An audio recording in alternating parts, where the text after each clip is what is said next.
dan membingungkan. Itulah mungkin kata yang pas untuk menggambarkan situasi dan kondisi pendidikan kita saat ini.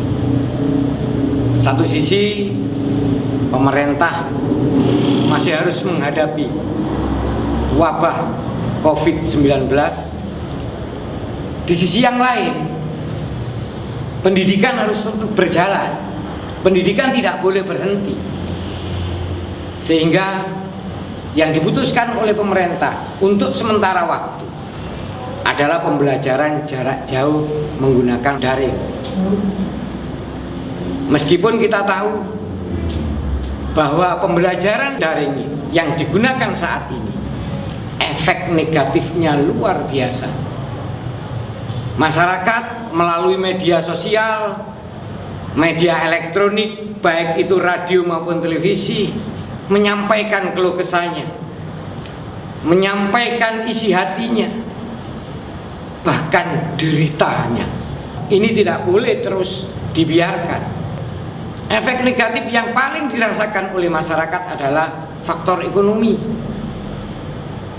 Ibaratnya sudah jatuh tertimpa tangga. Ekonomi kita sekarang lagi sulit.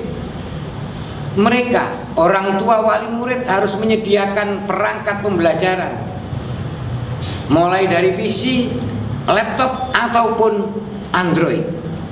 Belum lagi paket data yang dibutuhkan setiap mereka belajar. Ada juga masyarakat yang sampai saat ini belum bisa menikmati pembelajaran jarak jauh daring ini karena keterbatasan jaringan internet. Ini sangat banyak sekali jumlahnya, dan ini kalau dibiarkan terus mereka akan tertinggal. Efek negatif yang lain, anak-anak yang masih kecil, yang sebenarnya belum boleh buka HP, belum boleh buka internet, sekarang sudah menjadi terbiasa. Mereka masih usia sekolah dasar, sekolah menengah pertama, sekarang sudah hobi nyangkruk di warkop. Kenapa? Mereka hanya sekedar cari jaringan internet untuk proses pembelajaran. Sekali lagi, kalau ini dibiarkan, pendidikan kita akan menyisahkan, akan menghasilkan sesuatu di luar tujuan pendidikan itu sendiri. Pendidikan bukan hanya sekedar bicara tentang untung rugi, bukan hanya sekedar bicara saat ini, tapi jauh ke depan. Bukan hanya sekedar bicara intelektual, tapi juga kesehatan, baik kesehatan jasmani maupun kesehatan rohani. Termasuk pendidikan menjaga bagaimana kondisi psikis anak-anak kita. Kita tahu dengan kesulitan-kesulitan semacam ini, banyak anak negeri ini yang tertekan secara psikologis.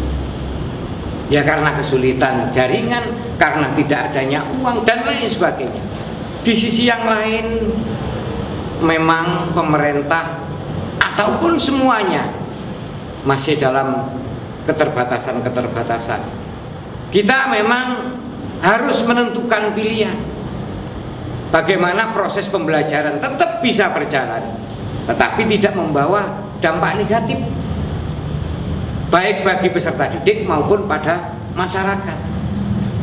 Oleh karenanya, kembali lagi, seperti yang sudah pernah saya usulkan sebelumnya, dari sekian analisa yang saya lakukan, tetap media TV menurut saya paling efektif untuk pembelajaran jarak jauh. Terserah kita menggunakan TV swasta atau pemerintah, TV nasional atau lokal. Yang penting tujuan pembelajaran bisa tercapai, dan sekali lagi efek negatif bisa kita tekan.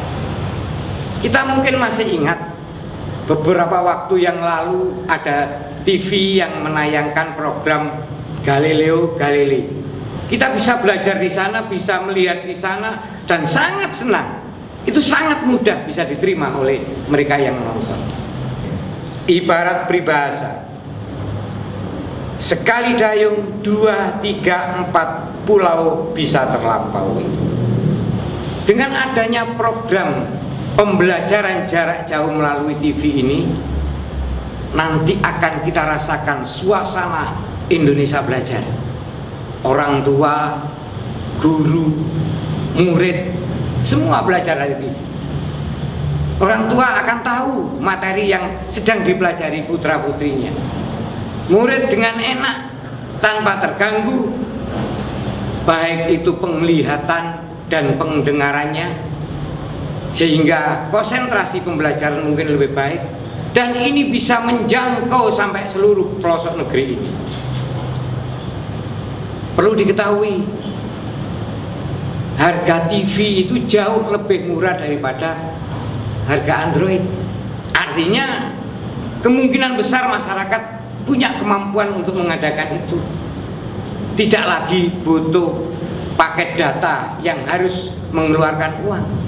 Dan yang terpenting, sekali lagi yang terpenting, setelah pandemi ini berakhir, sekolah sudah boleh buka kembali dengan pembelajaran tatap muka, maka jutaan guru di negeri ini yang sudah terlatih, yang sudah mengerti bagaimana pembelajaran yang baik, bagaimana menyampaikan materi yang baik, bagaimana menggunakan media yang baik, yang menarik peserta didik untuk belajar.